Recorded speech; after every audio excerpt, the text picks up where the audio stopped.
during the pregnancy with Daisy, our youngest in 22, was in 21. Corley was diagnosed with, they found a melanoma on her leg. Mm-hmm. And so we didn't really think much of it. And they biopsied it, and they was like, yeah, it's melanoma. We need to remove it. Yeah. We need to do a surgery. But we just found out she was pregnant. And so they couldn't do anything with her being pregnant at that time, early in the pregnancy.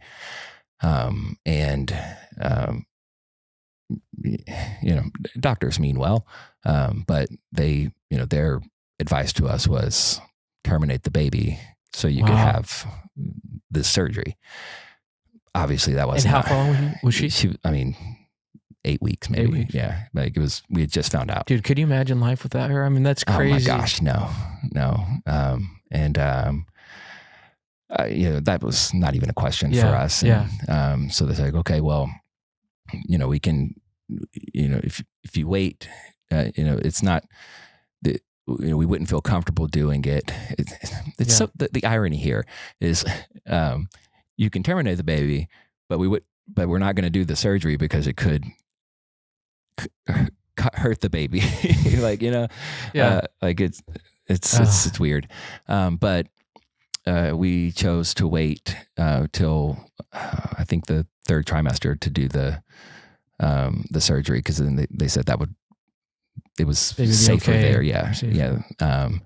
To not harm the pregnancy. And, but they definitely said, the longer you wait, the more risk that you have of it spreading. Okay. And that was again, wasn't even a question, for Corley or for me. So she has the surgery, and they traced it back and it had spread to one of her lymph nodes. They removed that lymph node, and it was just microscopic, that little bit that they found. And so, I'm sorry, that was after they did that after she gave birth. Okay. In February of 22. And so they said, it was such a small little speck that they found in the lymph node that they traced it to, that we should just wait and see. Okay. And so, we just went on with life. Yeah. And not thinking about it. And in 24, in January of 24, she felt a lymph node that was swelling, and it was right in her pelvic area. Okay. And so we went in and they biopsied it, and they were like, yeah, that's melanoma. So, and that one, again, the first time didn't really rock our world. This time it really did. Mm.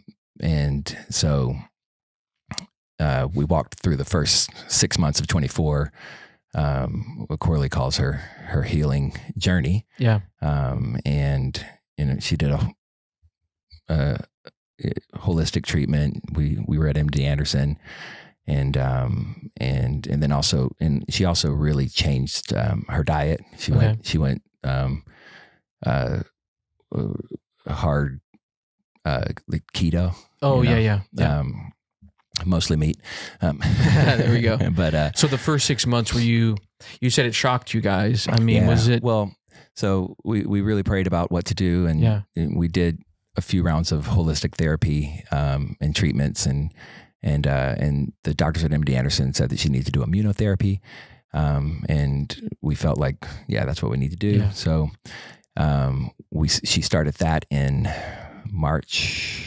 mid-March. Okay. She started immunotherapy, and then it was they would do a treatment every 4 weeks. They would do the treatment. You would wait about 4 weeks, and they would do it again.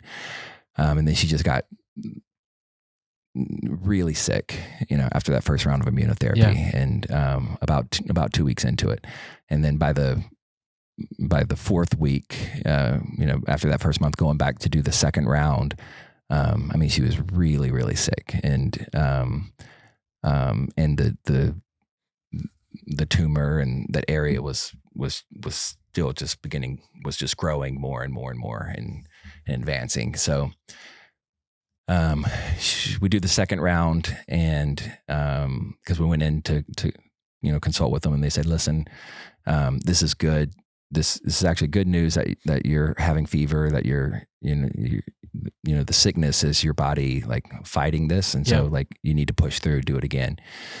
Push through, we did it again, and they told us that with immunotherapy and that they see about an 80% success rate and about 20% failure rate, which is 20%'s a lot, yeah. But 80%, that's good, absolutely. Yeah. And so after that second round, she just, really took a dive, and about midway through there, we're in April, probably mid-April.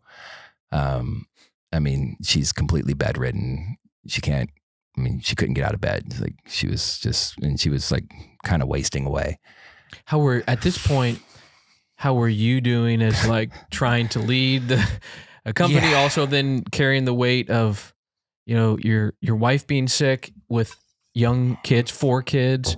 Man, what was the state of the house? How were you carrying that weight and burden and all that? Her mom came to live with us during that time to help, which was massively helpful. Yeah. I actually I stepped away from the business completely during that time because family's always first, and we preach that here. Yeah. And so it was hard. It was the hardest thing we ever had to walk through, because the older ones were kind of okay, but none of them really knew what was going on. Yeah. But Daisy, our baby, which at that time would have been not even or 2, just turning 2, and when mommy tucks you in every single night, and now every little step when they're that age is hard, and so trying to put her to bed, and she's just crying, I want mommy, and I'm like, that's so hard, man.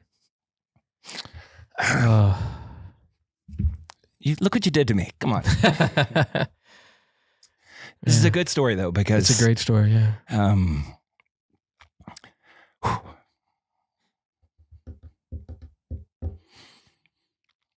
I have to remind myself this is a good story. She's healthy. You just saw her. She's whole. Yeah.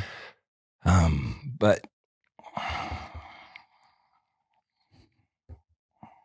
man, take your time.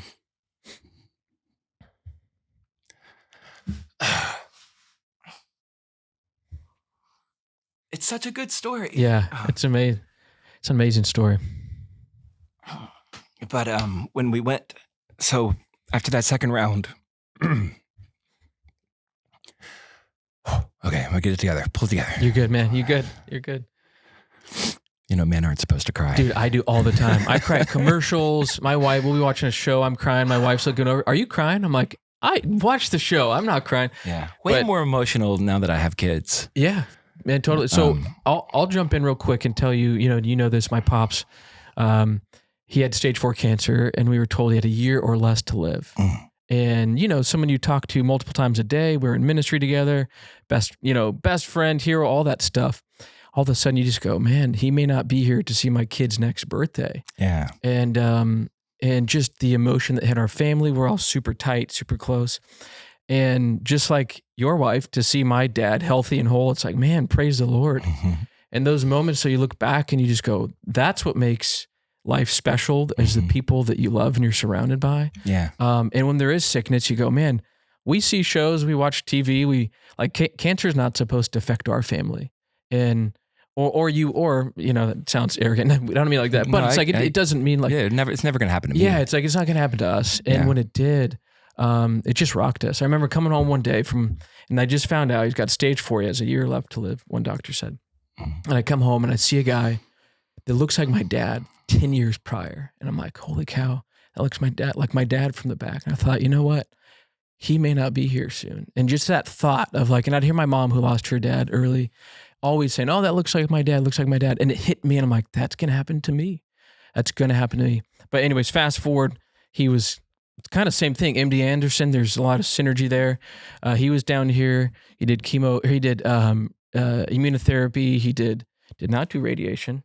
I messed that up on one podcast. You're like, you said radiation. He didn't do radiation. Anyways, he did kind of the same approach that your wife took, and man, saved his life. And so, anyways, but yeah, keep going. Yeah. So yeah, she, by the end of that second round of immunotherapy, toward the end of the end of April, it's time to go in and do like the scans because they wanted to do all the therapy and then do the surgery. Yeah. To remove it. And so, again, I mean, she's in a wheelchair. Like she can't walk. She was barely eating. And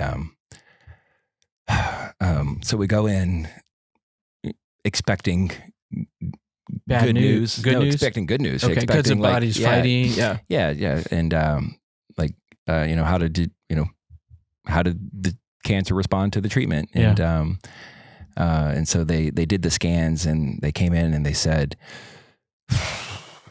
which why they said this, I don't know, but their words were, your cancer laughed at our treatment. It's spreading.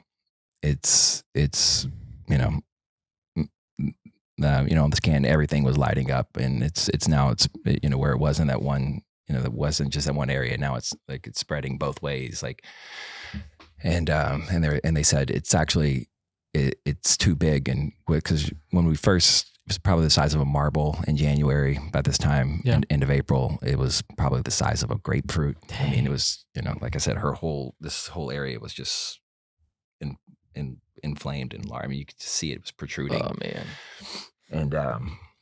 And they said, we threw everything that that we knew to have at it. It's laughed at it at what we've done. We can't even do surgery right now. It would be too dangerous to do surgery with how inflamed it is, with how big it is. Like, we've got to do something to try to shrink it. So they prescribed her this chemotherapy. It was a pills of chemotherapy. Yeah. And they said, listen, the reason we didn't give you this earlier is because we know it's not curative. Wow. But we do see good temporary results with it, and we need to do something to shrink it before we can, to help the surgery go better. Yeah. Like, and if we can temporarily shrink it down some, okay, that'll help the surgery.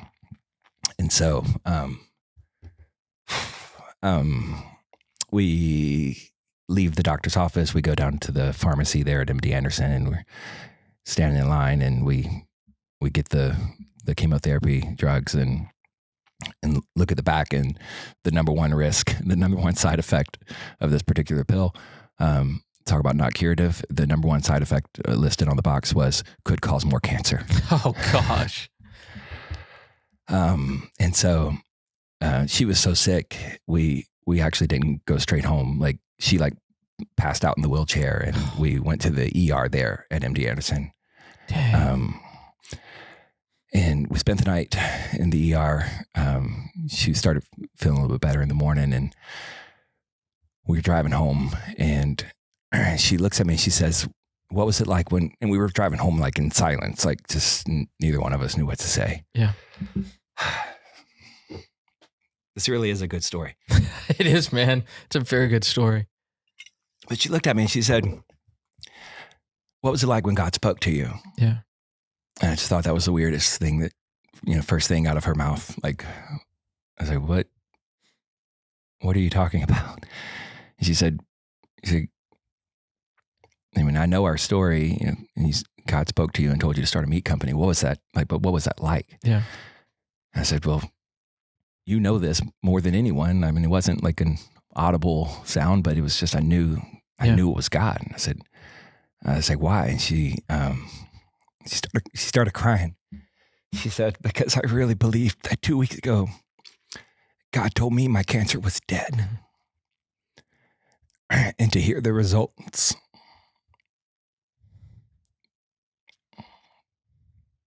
that it's not, and that it's thriving. Yeah. And I said, babe, if God said it's dead, then we're going to believe that it's dead. Yeah. But then she looks at me and says, I'm not taking the chemo.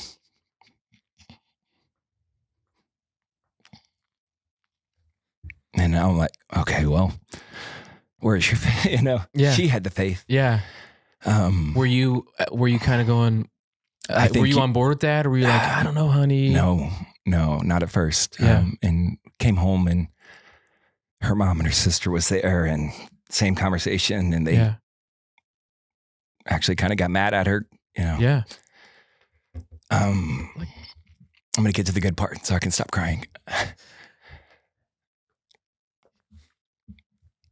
And when you go through this, like, it's one of those things you don't, all you can do is support them. Yeah. But like you can't make them do one thing or the other. So yeah. Man, what faith from her though, to say, I just got this prescription. I'm told to take it. Everything's looking bad.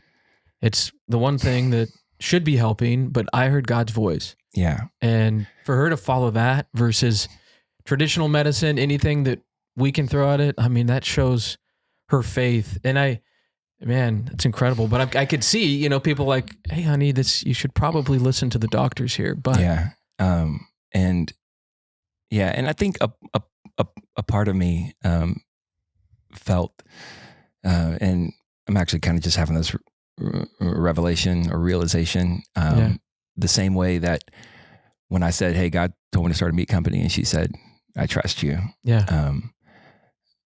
I had that same kind of moment of, if God told you, then let's do it. Then I trust you. And I said, okay, if you're not going to take them, you're not going to take them. And I'll